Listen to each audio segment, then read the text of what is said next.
Hi, Jonathan Markman is Painted Love, and today's project is more about crafting rather than painting, even though there is some paint involved in this simple little makeover. Many of you will know me for painting furniture, and occasionally I like to create things to stage those pieces of furniture, and this is one thing that I would love to show you how to. So here's a few things that you might need for the tutorial.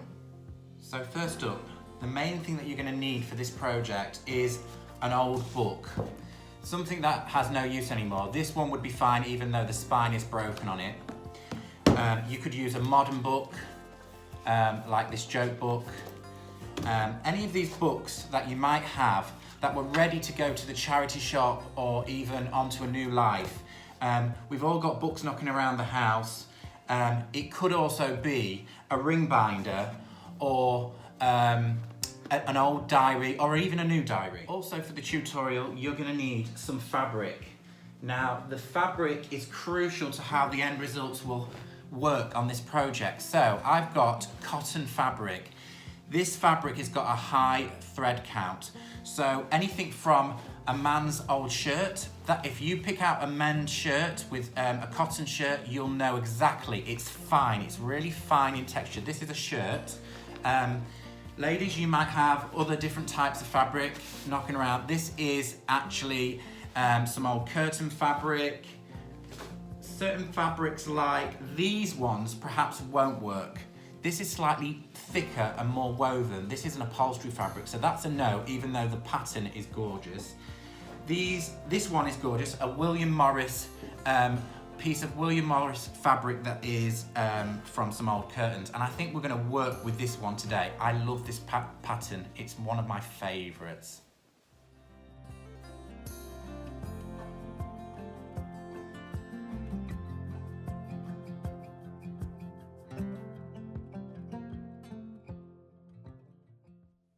And here's some of the materials you will be needing for the project.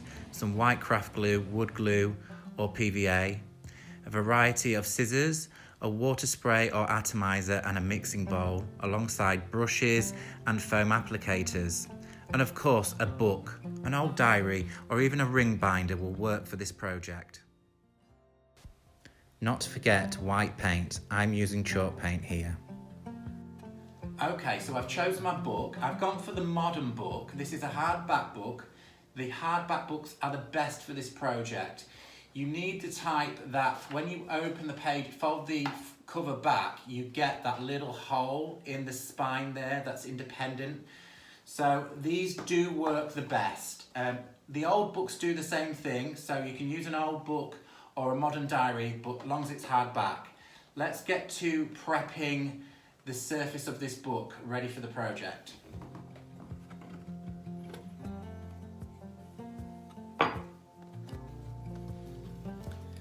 So I'm just using a little chip brush, and I'm gonna give this probably, it might take 2 coats.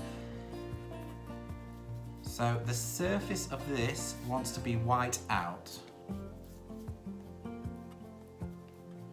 Just take your time. What I would avoid would be to get little lumps. So if you've got a little lumps in the paint, try and smooth them out because they will show through on the end product, but just gently smooth out. It doesn't have to be perfect, but if you can almost white out the surface of the cover.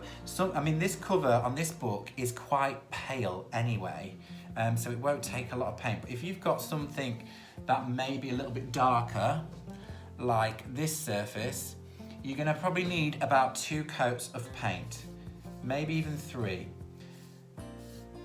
Now you might be wondering why I would paint the surface out if we're going to cover this with fabric. Now, if you're choosing a paler fabric with a white background, something quite floral with a white background, you need the surface to be pale. It could show through, and that's not what we want to see. We don't want to see this old cover shining through our fabric.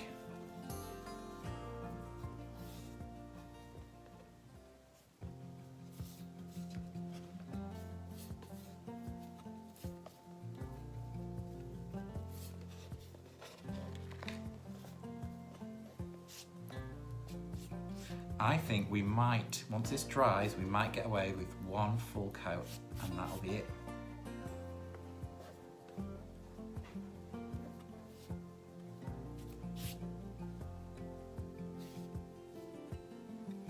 There we go. Put this to one side to dry.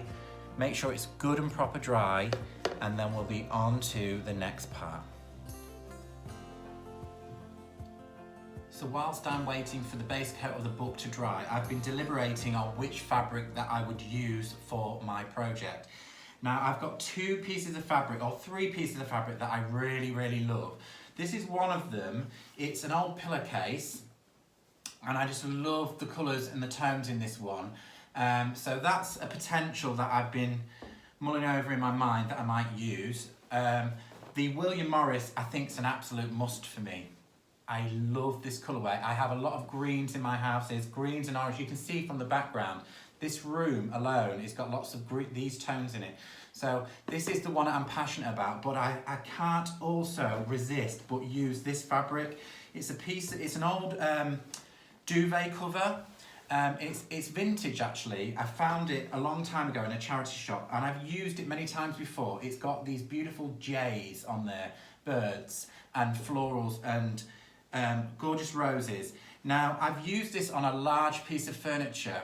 I'm going to pop some pictures into my fabric decoupage furniture, which is slightly different to the tutorial what we're doing here today. There's a lot more involved in there, and if you fancy learning some of those techniques, how to fabric decoupage a piece of furniture, please follow the links in the post. You can then learn how to do this on a larger scale with me in the academy. So this is the very same fabric. It looks slightly different in colour because there's dark wax over it. A little bit more complex for the academy tutorial. A lovely floral, vintage floral effect on this cabinet. Gorgeous Sanderson print, and a more modern contemporary on this small wardrobe. Black with a large floral print, very in vogue at the moment. So if you want to learn these, just head over to the link in the post. So here I have my piece of fabric. I'm just working out which way the pattern goes, and I think that's right to me. And then I'm going to bring back my my book that I'm going to use, which is now fully dried, and we're going to work out how much fabric we need. So basically, I know that I need about 1 inch around the whole surface area of the book. So when the book's opened out with the spine as well, I need about 1 inch all the way around here. You could do this with pinking shears, but if you're me, you just go for it with a normal pair of scissors. And all I'm going to do is, let me lay it out to this side. I'm going to make it easy on myself. I'm going to just cut this free edge away. And it's a bit frayed, but I'm going to rip away. And I don't mind it being slightly worn away at the edge like that, because it fades the boundaries and the edges of the project. So don't worry if it's a little bit frayed. You can pull away these excess pieces on the edges. So that's given me a nice square edge there, like that. And I'm going to give myself 1 inch that way, 1 inch along the bottom. This side's already nicely done, like so. And then I'm going to make another little snip here. I know that's where I want it to be, and I'm going to go like so. Quick and easy, get rid of the excess. Like that. Yep, still all fits in nicely. And then I'm going to just literally let the book go over to measure it like so. Like so. Simple as that. Snip into there. Like that. Remove any excess thread. Gone. So that's now the full cover of this book, wrapped around to both sides even. Now I'm using the dark fabric for this, so I probably wouldn't have needed the white paint, because it was a pale coloured book, but the book was shiny, so that's why I used the paint. Should you be using a pale piece of fabric with a white background and a red or a blue book, it would shine through the fabric once finished. So that is a whole reason why you do need to prime and prep the surface of your book before you go forward with this.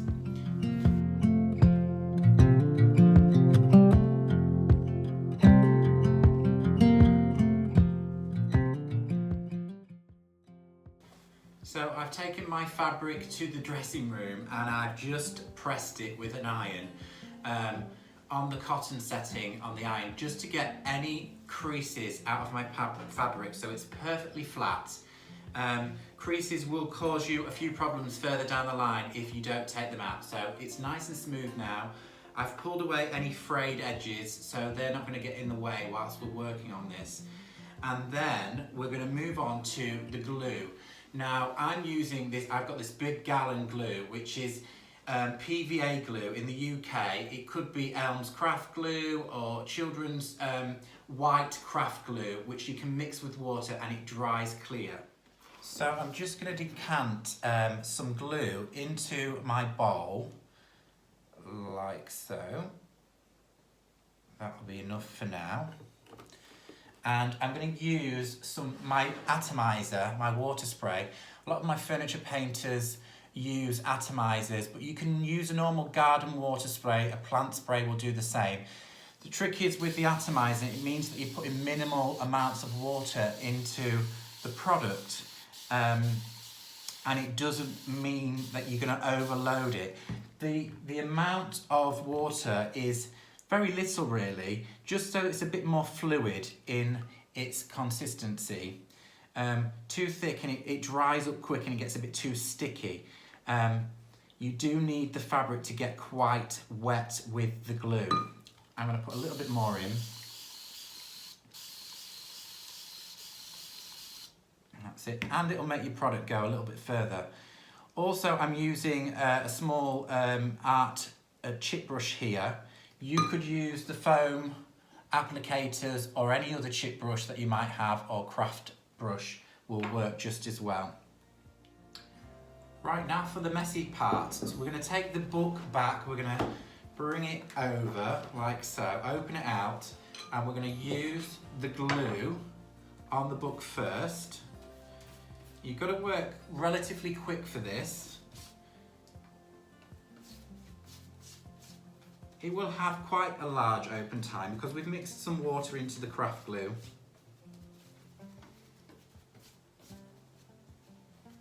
Again, make sure there's nothing sticking to it, no lumps or bumps.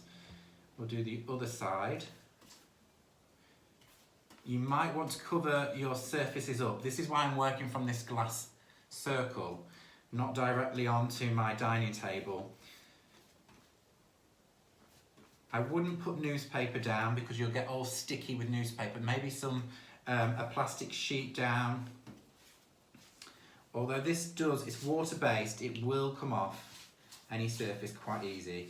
So that's my cover with a layer of glue on. I'm just going to pop that to one side. So also in my materials, I have a damp cloth, which this is for two things. You're going to see me using it again a little bit later alongside the water spray or atomizer. They're going to be useful later on in the tutorial. But for now, I'm cleaning up my surface so I can lay down my fabric face down. So this is going to live just there for now. And we're going to use the same mixture of glue and we're going to put quite a healthy coat. You might want to work from one side to the other, spreading outwards to the edges of the fabric. It will absorb quite a lot because obviously it's porous and it's sinking through the pile of the fabric. This is another reason why upholstery fabric won't quite do the same. It's too thick and it's too bulky to go round the corners of the book. But basically, you're spreading this out like so.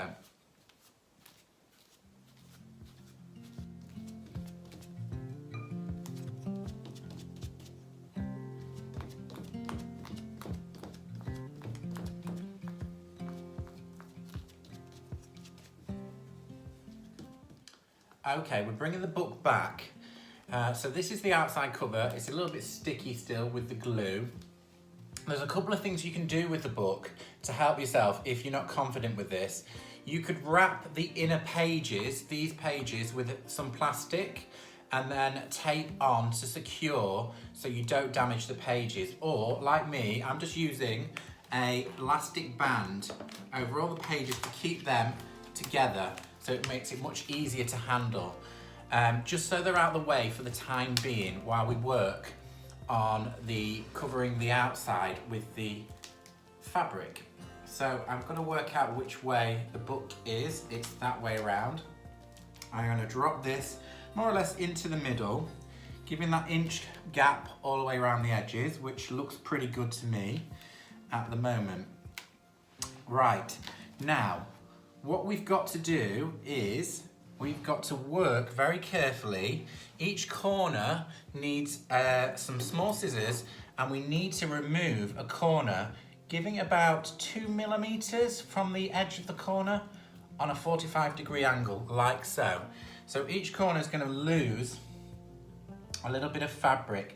I actually feel that this bit of fabric here is probably too long, so we're going to lose a little bit more of that. You can still do it whilst it's got the glue on.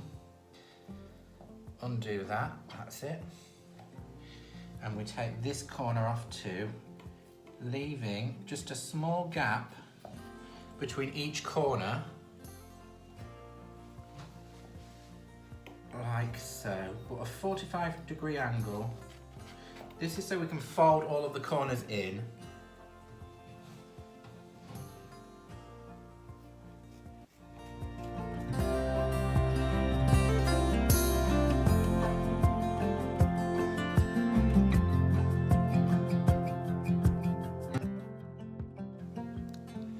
So I decided to bring you in a lot closer on this part. This is a bit tricky.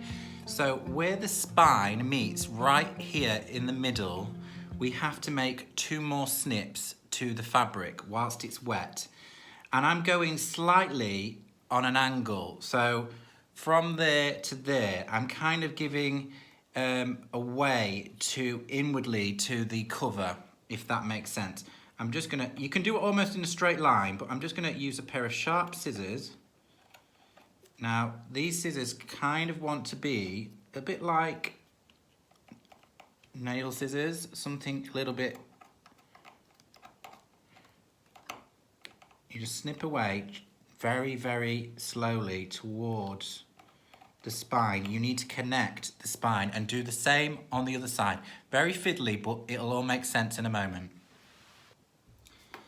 So at this stage, don't be frightened of the book.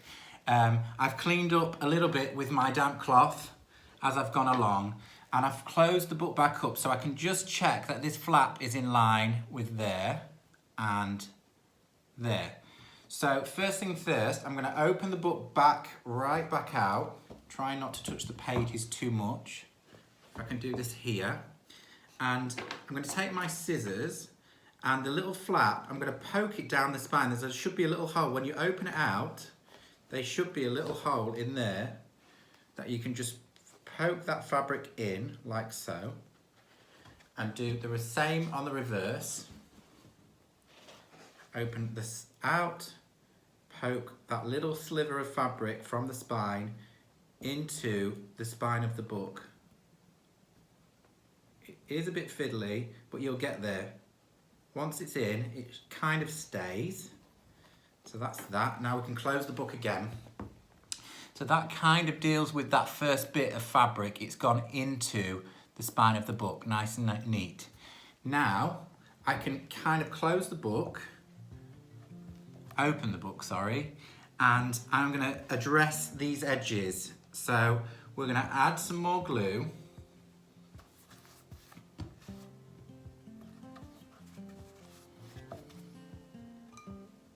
To the edges of the book and the fabric. Don't worry that we're going overlap, because this page will close onto it and seal it all shut.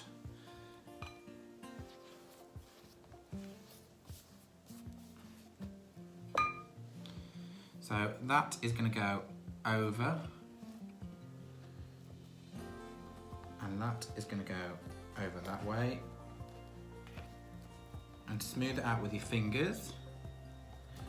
Pull it tight. You're always pulling tight as well. You've got to make these corners as neat as you can get them. That's why you want about 2 mil extra when you're cutting across the corner with your fabric. It should help you, give you enough to get a very nice, neat corner. Don't worry about how neat it is on the internal of the book.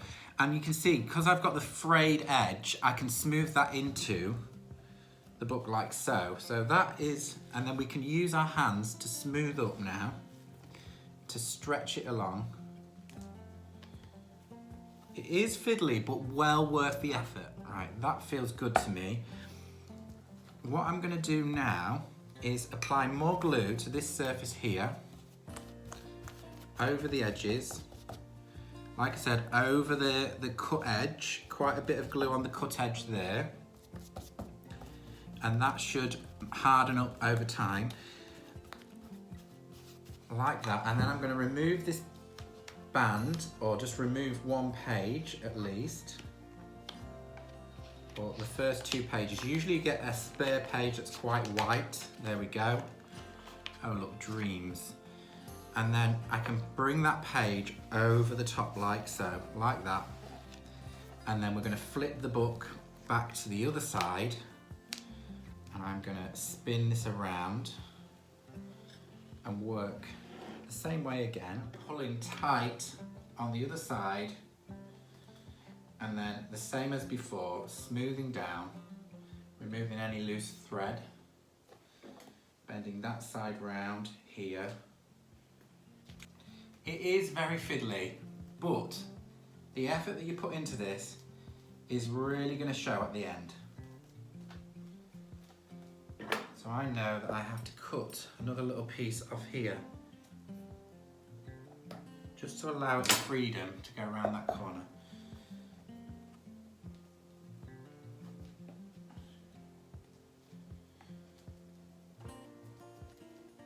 Alright, I'm going to remove this cloth because that's been stopping me from getting stuck together, and I'm going to fold this over the top.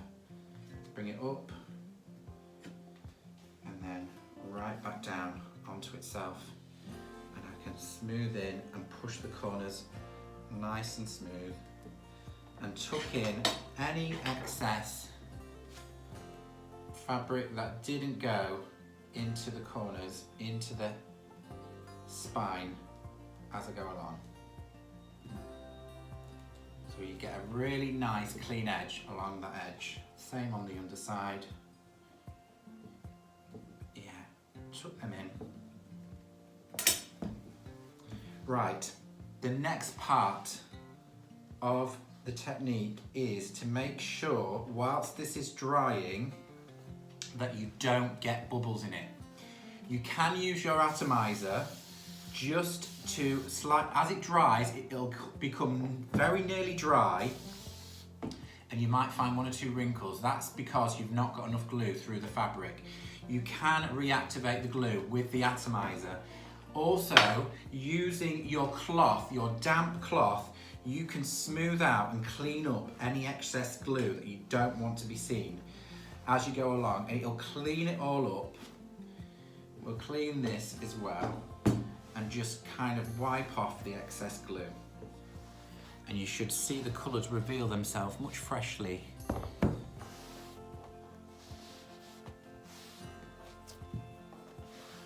And then once you've done all of that, you should have a nice fabric covered book.